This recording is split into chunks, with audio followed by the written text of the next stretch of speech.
No relógio do céu, o sol ponteiro sangra a cabra no estranho sol chumboso.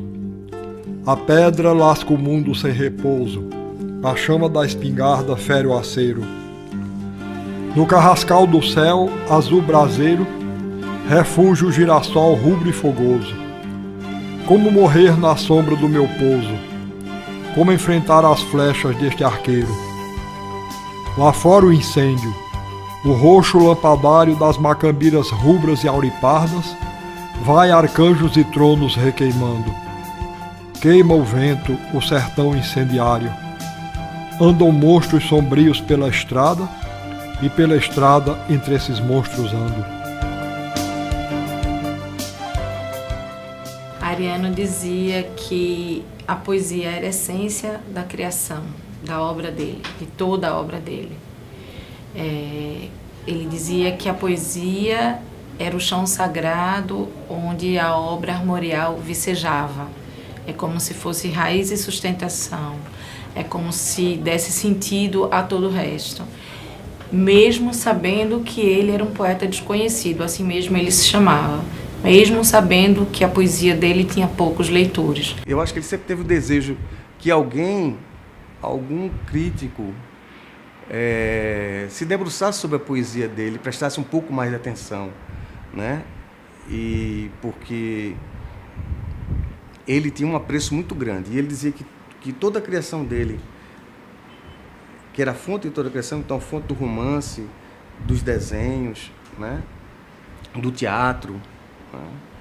Então, assim, é uma poesia que eu acho que tem muito a se descobrir. Ele é uma pessoa que dá muito menos valor à métrica, muito mais valor à emoção, que dá mas mesmo assim sabe usar palavras com tamanha precisão, ao ponto de um professor, antes dele completar 18 anos, perceber numa prova de geografia que ele tinha uma veia literária fortíssima, pulsante, vigorosa, que precisava ser explorada. Esse professor interpela Ariano, pergunta: você escreve? Escrevo. Você teria alguma coisa? Ele mostra um poema.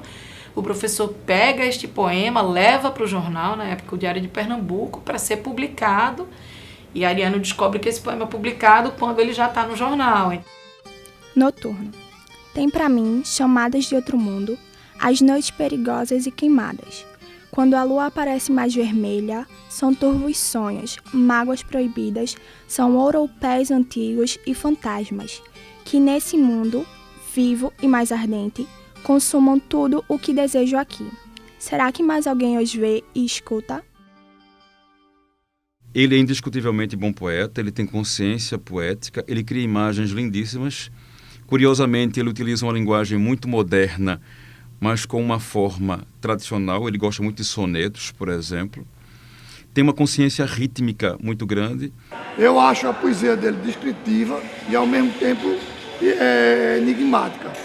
Entendeu? Então, assim, ao mesmo tempo que descreve um caminho, um percurso, ela é cheia de enigmas. E é de uma profunda erudição, porque ele era de uma profunda erudição.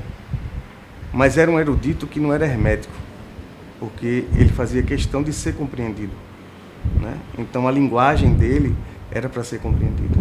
Ele começava a pensar na poesia. Aí ele passava como se fosse por um filtro de erudição e de popular, né? Ele começava a pensar dentro da poesia, fazia o poema, elaborava o poema, deixava o poema pronto ali, e a partir daí ele ia facilitando a sua obra. Sob o sol sertanejo, ouça castanha, o mundo é uma redoma de diamante. Ao rubi dos teus peitos chamejantes, a luz do sangue o ventre fulvo banha. Quem te dotou dessa crueza estranha? A vida passa, o sangue é doido instante, e eu erro só no campo malandante, pela estrada sem pó desta campanha. Eu acho que tudo inspirou ele na poesia, desde da sua infância. Ele usou a poesia como trajetória de vida. Ele sofreu uma injustiça muito grande quando menino, né? O pai dele foi assassinado quando ele tinha 3 anos. Isso foi uma coisa que marcou a vida dele o resto da vida dele, né? Então, ele dizia que tudo que ele fez era uma resposta àquela injustiça, né? Ele construiu e reconstruiu o mundo dele a partir de uma grande justiça. E ele cria um poema especificamente, é esse que eu acho que de erudito não tem nada. Qualquer pessoa que ouça esse poema, que escute esse poema, vai entender que ali é um filho homenageando um pai sertanejo, um pai que o poema começa: aqui morava um rei quando eu menino, vestia ouro e castanho no gibão. Espera da sorte sobre meu destino, batia junto ao meu seu coração. Mas mataram meu pai. Desde esse dia eu me vis como um cego sem meu guia, que seguiu para o sol desfigurado. O pai dele foi uma figura emblemática na vida dele, né? Eu acho lindo, mas tem um poema que ele fez para a Zélia também, que é muito bonito. A Zélia. Se a provisão não fosse alguma coisa de que os homens só podem curar no mesmo instante da carência, diria que o amor e o som da morte hão de caminhar juntos, até o encontro ardente e já marcado. Mas qualquer previsão falha no mundo. Não sabemos de nada para a frente e o que já passou se apaga, sem querer ou por medo e por defesa. Durai então semente e juventude, e cresce tu, ó frágil sentimento do fogo e do sagrado. E se o desgaste, enfim, desagregar também esta verdade, se o nobre monumento carcomido nos mostrar mesmo o som de seus destroços, que venha logo a morte com sua trompa, bronze, pedra e pó, conduzir-nos ao certo e resplandecente, onde o amor é possível e onde esta sarça escura há de caber, enfim, na carne e em seu verão sem mancha. Os dois tinham uma harmonia muito grande, era um casal harmônico, um apaixonado pelo outro, né? E que Ariano foi, mamãe foi quem iluminou Ariano. Vê, um dia a bigorna destes passos cortará no martelo o som dos aços, e o sangue hão de abrasá-lo os inimigos, e a morte, em trajos pretos e amarelos, brandirá contra nós doidos cutelos e as asas rubras dos dragões antigos. Está aí um problema que eu vejo em relação à obra de Ariano. Infelizmente, a poesia dele não é estudada, ou não é muito estudada, melhor dizendo. Há pouca gente se debruçando sobre a poesia dele. Talvez porque na própria poesia Ariano coloque muito de sua tragicidade como dramaturgo. Visto que ele trabalha já essa tragicidade tão bem no gênero dramático, na poesia seria um elemento que não somaria tanto. Esse dramaturgo é tão forte que ele faz uma sombra aqui em cima do poeta. Então o poeta fica escondido sob a sombra do dramaturgo. Eu fui recentemente fazer uma palestra sobre a poesia de Ariano na Academia Pernambucana de Letras. E mesmo lá, ele era muito pouco conhecido. E muita gente confessou que não sabia que ele era poeta. Poesia, de uma forma geral, no Brasil e no mundo todo, mas no Brasil especificamente, ela não tem milhões de leitores, né?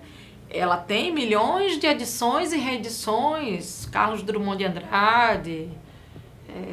Eu juro que eu faço força para me lembrar. Manuel de Barros. Quem são os poetas muito lidos? Manuel Bandeira, para falar de um conterrâneo. Mas são pessoas que em vida, talvez Drummond, desses todos, foi o único que ainda viu a poesia dele, tem um reconhecimento. Mas aí eu repito, isso não move a criação. Pelo menos de gênios da estirpe que a gente está colocando aqui, de Manuel de Barros, de Drummond, de Ariano, eles não precisam da leitura para modificar a sua criação. Não é a quantidade de leitores que vai determinar como eles farão poesia. Meu pai era um artista que ele tinha consciência da função dele, principalmente como professor. E o que a poesia ou a obra dele literária trouxesse para ele, o prazer dele mesmo era criar, escrever e o fazer. O que viesse depois era meramente fruto do trabalho dele. Quando eu morrer, não soltem meu cavalo nas pedras do meu pasto incendiado. Fustiguem-lhe seu dorso alanceado com a espora de ouro até matá-lo. Um dos meus filhos deve cavalgá-lo numa sela de couro esverdeado, que arraste pelo chão pedroso e pardo chapas de cobre, sinos e badalos. Assim, com o raio e o cobre percutido, tropel de cascos, sangue do castanho, talvez se finja o som de ouro fundido, que em vão, sangue insensato e vagabundo, tentei forjar no meu cantar estranho, a tez da minha fera e ao sol do mundo.